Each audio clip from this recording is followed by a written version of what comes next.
Muy buenas tardes, bienvenidos un día más aquí a este nuevo programa que es Conversaciones con Abuy, que emitimos desde el canal Afro desde Bogotá, Colombia. Un programa especial dirigido a los 200 millones de africanos que hablan castellano en todo el mundo hispano, desde Malabo, Guinea Ecuatorial, México, Veracruz, Chocó, Colombia, Ecuador, Cuba, Brasil, Uruguay, Argentina, San Juan, etcétera. Es un programa que busca la reflexión, el debate y el espacio de reflexión intelectual profunda para crear una nueva epistemología con una narrativa que genera afirmación en la negritud a partir de la nueva élite intelectual africana en el mundo hispano que ha surgido y que está realizando una nueva, digamos, narrativa cultural y sobre todo una narrativa intelectual. En este espacio vamos a tener a escritores, cineastas, políticos, activistas, tenemos también a artistas y también filósofos pensadores de la nueva teoría social, de las 6 tesis para la liberación del pueblo negro, de la crisis de la élite negra o el PAN, Partido Autóctono Negro, y demás pensadores filósofos que están surgiendo en la nueva epistemología que he dicho. Para ello, el tema del cine es fundamental para generar conciencia y por eso hoy voy a empezar hablándoos de una película que cumple 34 años, que es la obra de Spike Lee, Haz lo que debas. Muchos habéis oído hablar de esta película que tiene como banda sonora Public Enemy, el grupo de rap que creó Chuck D, Flavor Flav, Professor Griff, S1W y DJ Terminal X. Toda esta banda sonora que con la película, la música, o bien la canción Fight the Power, Combate el Poder, que es la gran obra sonora, que es como empieza la película, con Rosy Pérez, que es la actriz que interpreta a una mujer puertorriqueña que está en el vídeo de ese combate contra el poder en el marco del gueto, y la hipnosis de la película, que es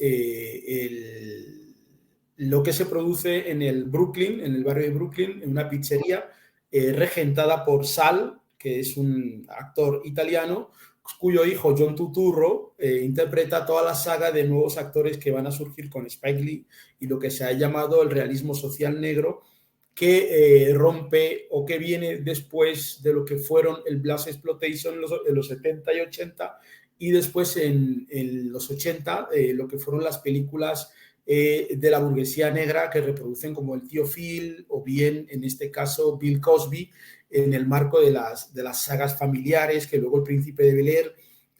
Will Smith va a continuar con todo lo que es el Príncipe de Bel-Air, ¿no? Aquí es un reino social que introduce Spike Lee con nuevos actores, con nuevos dramas, como será primero Crooklyn, Haz lo que debas, Crooklyn, Nola Darling, que fue la anterior, y todas las películas que luego también va a interpretar Tupac, que será uno de los digamos, actores favoritos de esta época, también actores como John Singleton, que también son parte de toda esta, directores como John Singleton, que siguen parte de todo este proceso de cambio, como películas como Semillas de Rencor, Los chicos del barrio, y finalmente la inauguración de todo eso, el origen de todo eso está en la película Haz lo que debas de Spike Lee, que representa y que tiene como trasfondo, digamos, no solamente como imagen de escenografía el gueto, sino también como parte de lo que es la propia producción de pensamiento, la propia producción de ideas. El gueto se convierte en un marco de creación ideológica. La crítica se hace desde el gueto, es decir, Sal es un italiano, un empresario italiano que invierte o que crea un negocio en el gueto, pero no vive en el gueto, sino que explota el gueto, pero no genera, digamos, espacios o mecanismos de mejora del propio gueto y de las necesidades que este tiene, ¿no? Eso se suma también en la trama de la película, la parte que tiene que ver con la presencia de la policía, como lo que Huey Newton llamaba las fuerzas de ocupación del gueto, que defienden a la propiedad, y como los propietarios son los italianos y son los blancos, pues la policía interviene para reprimir, en este caso, a Radio Rahim, y acaban asesinando a Radio Rahim en la misma conexión con lo que pasaría meses después con Rodney King, ¿no? O que había pasado meses antes con Rodney King, y que luego va a pasar con George Floyd y con una serie de constantes situaciones de este tipo, y que eso es la primera vez que el cine lo presenta desde la perspectiva del gueto. Casi siempre ese tipo de escenas se habían presentado siempre desde la perspectiva de un director blanco que representa ese tipo de acciones, pero no las contextualiza en cómo lo ven los oprimidos, sino cómo lo ve la gente que está en Hollywood o la gente que está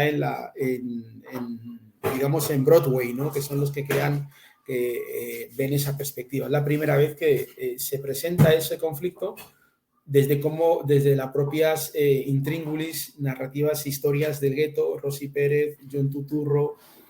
y una serie de personajes que son actores que surgen con Spike Lee. La figura es de Samuel L. Jackson como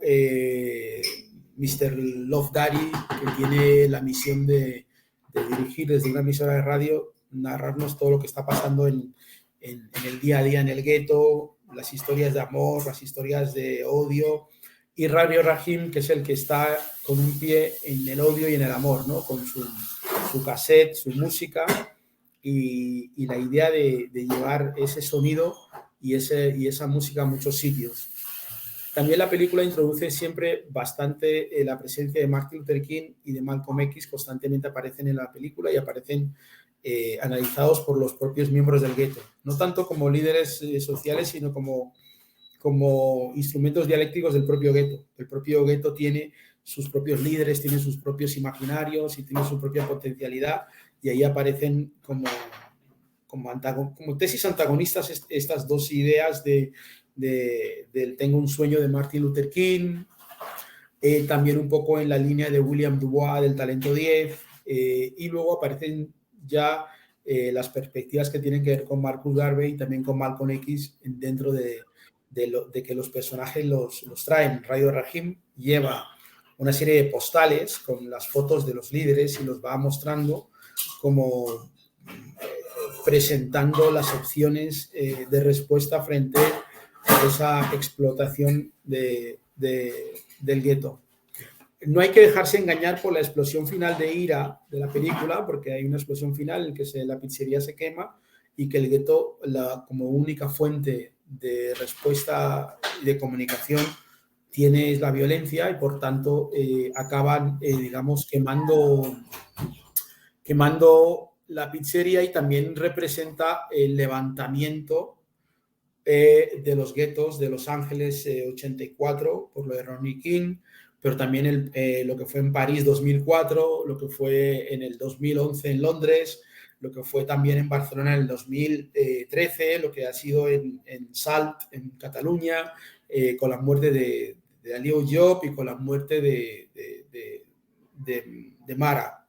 Entonces, todos esos levantamientos que vemos que pasan en muchas partes del mundo casi nunca son representados en el cine o en la televisión desde el punto de vista de las personas que viven en ese barrio, sino desde el punto de vista del cineasta blanco que va a estudiar a los negros a África, a la selva, o que va a estudiar a los negros al gueto. Ese es el cambio fundamental que se produce en Spike Lee, y con una conexión que ahí sí que yo creo que le da un lenguaje muy potente, el rap de grupos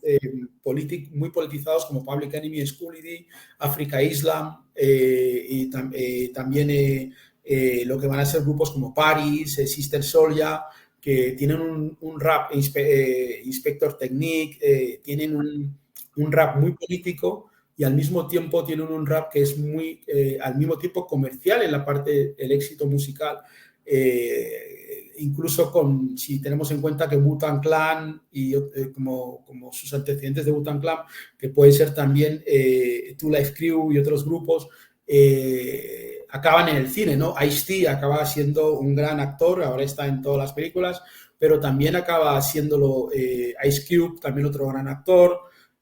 Acaban llegando a estar en el mainstream de Hollywood, como Tupac también había sido uno de los actores, ¿no? Es decir, la crítica social en el cine con Haz lo que debas va acompañado de un éxito, de la música con la banda sonora, y esto retoma lo que ya habían sido el Black Exploitation en los años 60 y 70 con Saf en Harlem, y también con James Brown, que era el gran hacedor, Quincy Jones y todos los grandes músicos de soul que participan en la cinematografía. Eso se cortó en los 80 con la creación, como he dicho antes, de esas sagas donde los negros eran jodidos pero contentos, pero no existía el debate en torno al gueto, sino existía el debate de huir del gueto. Había que huir del gueto, y por eso el personaje de Tío Phil, que es el exitoso que huye del gueto, y el personaje de Bill Cosby, que son los ejemplos emblemáticos que existían en esto. Sí, pasamos por alto lo que fue Adivina quién viene esta noche con el propio Sidney Poitier, ¿no? Así que esta película en el año 89 va a recaudar muchísimo dinero, va a ser una producción muy pobre en dinero, pero que va a recaudar mucho dinero, una producción independiente, y sobre todo que Spike Lee con esta película abre un espacio de cine independiente al cine de Hollywood, donde los héroes, o sea, los negros mueren los primeros en todas las películas que había anteriormente, y rompe también con el mensaje de Tarzán, es decir, la idea de la supremacía blanca en medio de la selva, que es el gueto, ¿no? Y la idea de que en el gueto hay también un diálogo en relación al poder económico. ¿Qué factor juega la economía en las relaciones raciales? Es decir, se ve en la película cómo los coreanos y los chinos generan industria, los pakistaníes, los bangladés, y se les dan facilidades para tener todo este poder, y resulta que los negros que llegan 400 años allí no tienen la posibilidad de tener esos mecanismos económicos de poder, porque quizás porque el negro está no solamente excluido como actor social, sino está excluido en el imaginario del poder. De ahí el África Bambata, que también aparece de una forma muy difusa en todo esto, los antecedentes de Public Enemy, o sea, África Bambata, que están tratando de transportar con Soul Sony Force y otros grupos esa reconexión entre las generaciones de los años 70 y 60, la derrota del Black Power, y las generaciones del año 1989,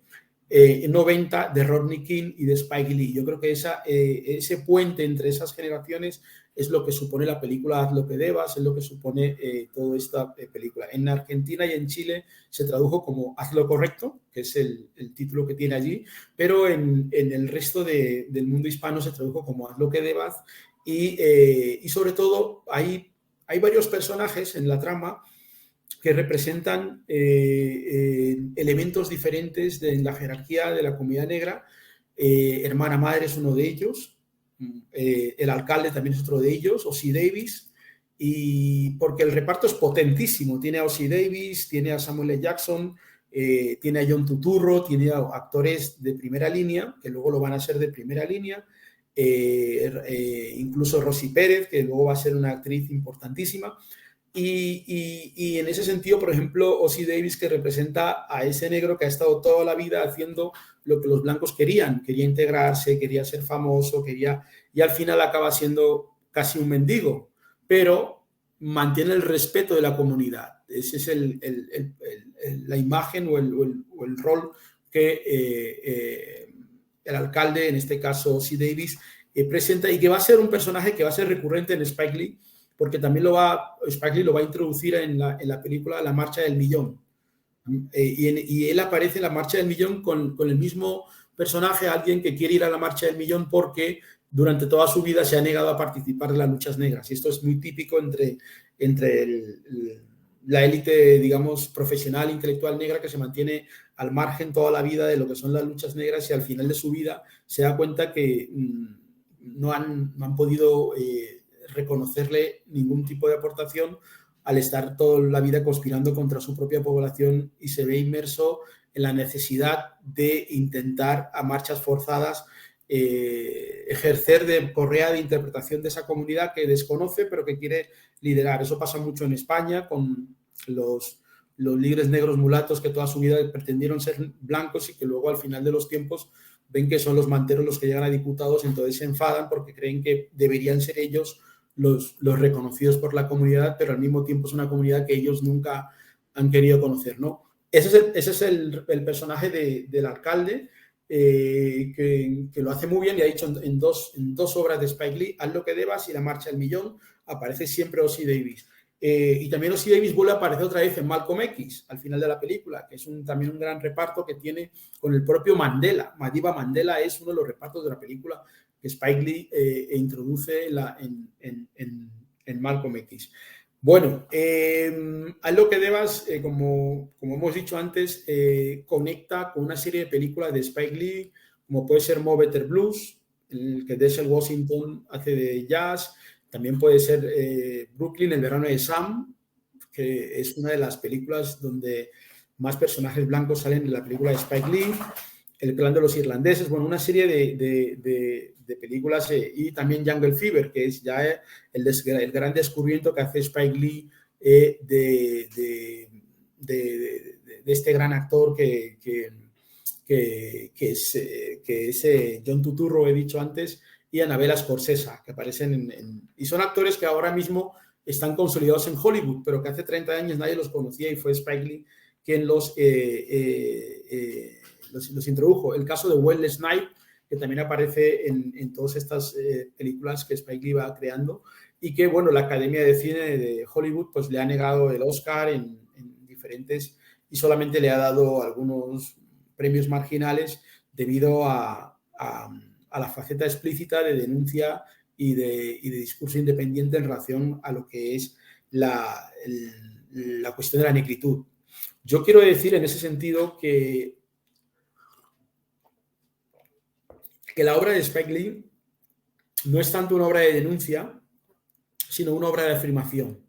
A diferencia de Sidney Poitier, a diferencia de Harry Belafonte y otros actores y cineastas, incluso Ousmane Sembène, el senegalés Ousmane Sembène, que es el que en los años 60 y 50 nos muestra la participación de los africanos en la liberación de la Francia ocupada por los nazis, ¿no? Incluso a diferencia de Ousmane Sembène, que sí es una denuncia primero de la opresión negra durante la Segunda Guerra Mundial y la colonización, y después de la negación de los franceses a reconocer la contribución de los negros, ¿no? Es decir, eso se lo conté yo a nuestro ilustre profesor en el programa de Pablo Iglesias, de nuestro ilustre profesor, decía que negaba lo que era evidente, ¿no? Que es que los negros habían liberado Francia y los republicanos españoles y demás. Decía que Spike Lee, a diferencia de estos directores, lo que hace es una afirmación del gueto, una afirmación de la urbanidad, y que eso también lo afirma una de las grandes críticas de cine, que es Paula J. Massot, autora de este libro que tengo aquí, donde se afirma el tema de la urbanidad como no tanto como un espacio a construir, como las películas de Oscar Micheaux de los años 20, los negros no aparecen en urbanidad, aparecen siempre en entornos rurales o en entornos previamente construidos, pero en este caso la urbanidad que introduce Spike Lee es la que determina las historias, en este caso Haz lo que debas, por ejemplo, pero sobre todo en Jungle Fever, de Mo Better Blues, en Malcolm X también, de alguna forma, y en todas estas películas que han ido, que Spike Lee ha ido generando en los últimos años y que de alguna forma le ponen frente a una academia que lo que quiere es que la narrativa y sobre todo la imagen de los negros contextualizada desde una visión colonial no genere una urbanidad, yo no diría crítica, sino que se afirme. Es decir, mientras que las nuevas generaciones de artistas y de la imagen, sobre todo en la publicidad, en la televisión y en Internet, a partir de lo que pasó con George Floyd, hay una explosión de personajes, sobre todo mujeres negras, en la publicidad, pero no como sentido de afirmación, sino como sentido de, de complementar un espacio de diversidad o de multiculturalidad o lo que ellos llaman racializados, ¿no? Y mientras que esa pretensión de Spike Lee de disputarle la narrativa urbana a los históricos hacedores de epistemología en Hollywood, que son quienes han determinado, sobre todo viendo sagas como El Padrino, se ve perfectamente que hay una intención de alguna forma asentar a esas familias criminales y mafiosas italianas en un marco de urbanidad que ellos controlan pero que no aparece en El Padrino 1, aparece en la parte que es el sur de Italia, Sicilia, aparece Nueva York, pero en un contexto muy difuso, pero no se muestra de una forma muy clara, salvo en la fiesta de los irlandeses en El Padrino 2, no, Padrino 2, cuando, Padrino 3, perdón, cuando los asesinos de Vito Corleone son vengados, ¿no? En San Patrick, en la fiesta de los irlandeses en Nueva York. Ese es el único momento en que hay una interpretación de la urbanidad, pero casi siempre el debate, la escena se producen en lugares a las afueras, en mansiones a las afueras, huyendo siempre de esa relación urbana que al mismo tiempo es la relación que define la mafia. La mafia italiana se hizo en la ciudad de Nueva York, no en las afueras. Sin embargo, Hollywood ha intentado, a diferencia de películas como Haz lo que debas o las películas de Spike Lee, ha intentado presentarnos esa saga de esta familia italiana, de los Corleone, en lo que es El Padrino, como una tradición natural en el marco de lo urbano. Entonces, eso es una primera consideración, que Haz lo que debas, de alguna forma también desencaja, ¿no? Desencaja, Haz lo que debas desencaja, porque no pretende presentar la vida ni el desarrollo ni el pensamiento de sus personajes fuera del marco del gueto, fuera de Brooklyn, fuera de hecho, en todas las películas de Spike Lee, que se desarrollan casi todas en Brooklyn, o en Bensonhurst, o en Queens, o bien en Queens, Jamaica, o bien en esos barrios, y que el propio director pretende que aparezcan y sobre todo los contextualiza, los analiza y les da mucha profundidad al tema de los barrios, de los sitios,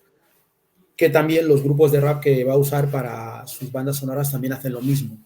Por ejemplo, Public Enemy también es de un barrio de Nueva York,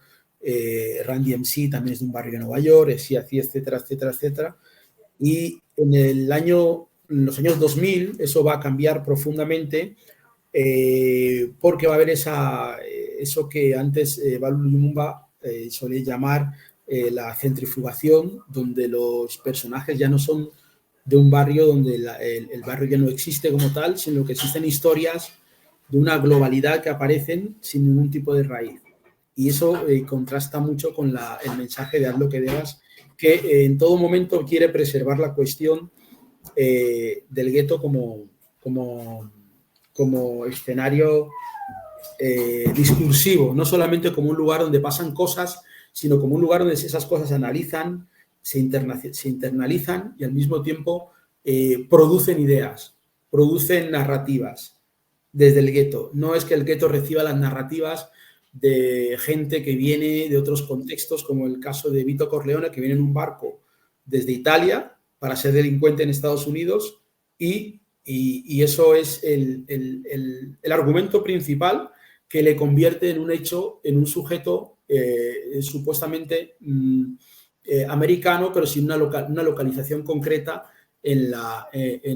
el pensamiento. que eso es lo que hace en este caso Scorsese, que evita esa identificación, la evita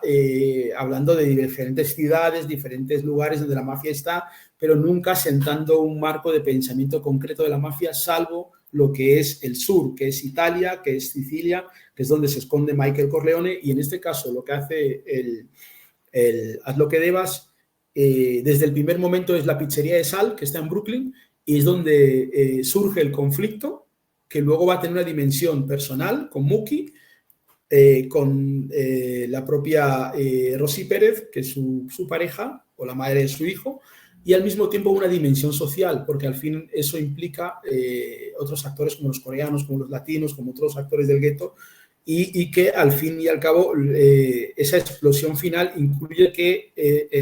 el Estado tiene que intervenir con unas fuerzas de ocupación, que es la policía, y cuando la policía interviene en relación a los negros, siempre interviene en base a una relación de antagonismo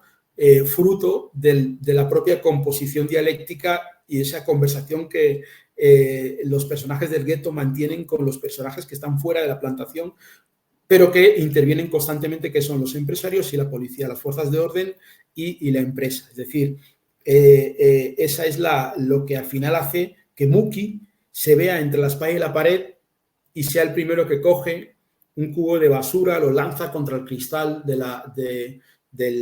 pizzería y comienza la ola de ira y de rabia contra la destrucción de la propiedad. Es muy importante el tema de la destrucción de la propiedad, porque esto se va a ver en todos los levantamientos de los guetos, siempre la propiedad queda dañada, y para entender muy bien eso, Frantz Fanon, Los condenados de la tierra, explica ese tipo de levantamientos y la destrucción de la propiedad. También lo explica en Piel negra, máscaras blancas. Frantz Fanon lo explica muy bien, la cuestión de la destrucción de la propiedad y por qué los oprimidos, en este caso la gente del gueto, prefiere destruir los coches, la propiedad, las tarimas de los autobuses y todo lo que tienen como forma de comunicación, porque la violencia es el instrumento de comunicación entre el poder de la plantación, entre el amo y los esclavos. Se comunican a través de la violencia e insisto,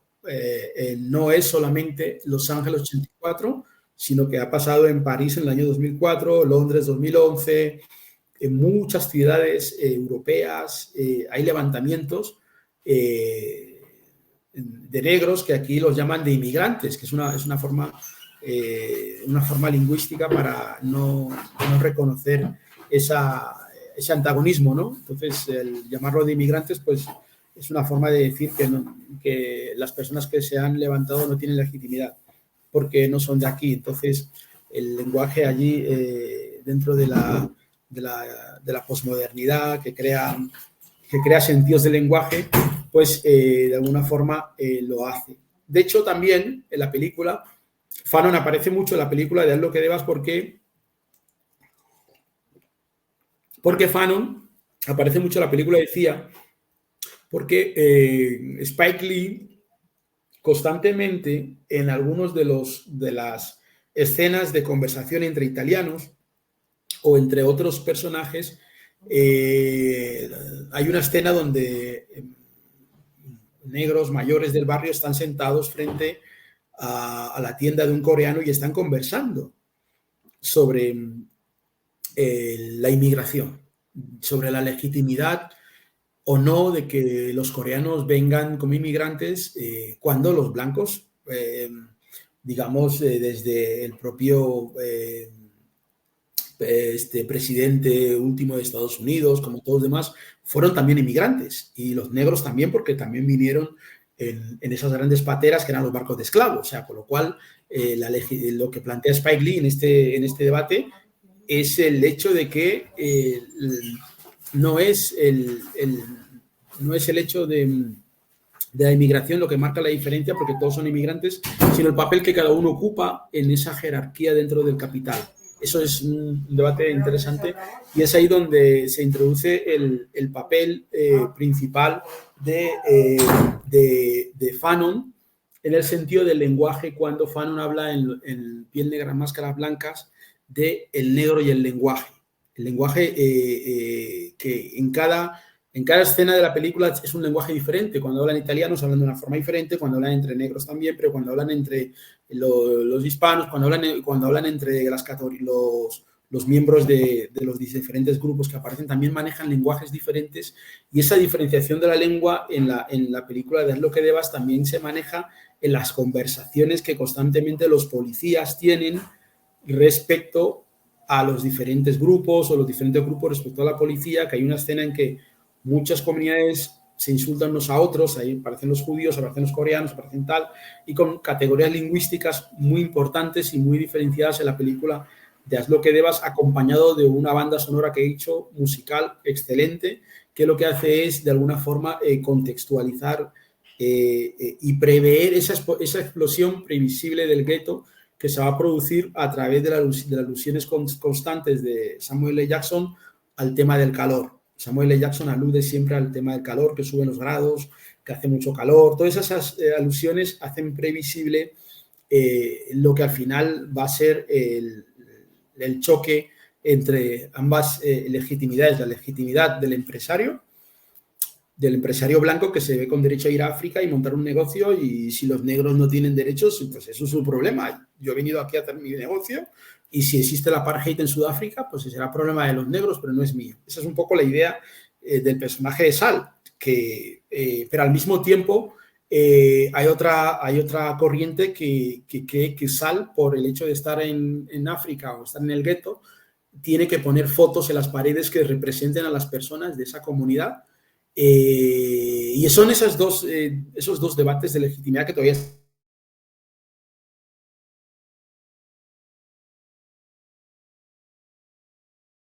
están muy presentes. El cine latinoamericano sigue siendo el espacio donde los negros menos aparecen. O sea, los festivales de cine de Bogotá, de Santiago de Chile,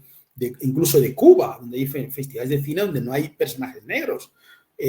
Aquí mismo en España, en el Casa América, se hacen festivales de cine latinoamericanos y prácticamente los negros ni existen. Ya no hablemos ya de lo que son las telenovelas, donde se genera el mayor impacto de conciencia, de narrativa y sobre todo de epistemología son las telenovelas. Las telenovelas generan más pensamiento, más visión que cualquier cine de Hollywood, y ahí los negros son invisibles, no existen. Por tanto, lo que Devas introduce en esa relación con Rosy Pérez un poco es cuestionar la idea de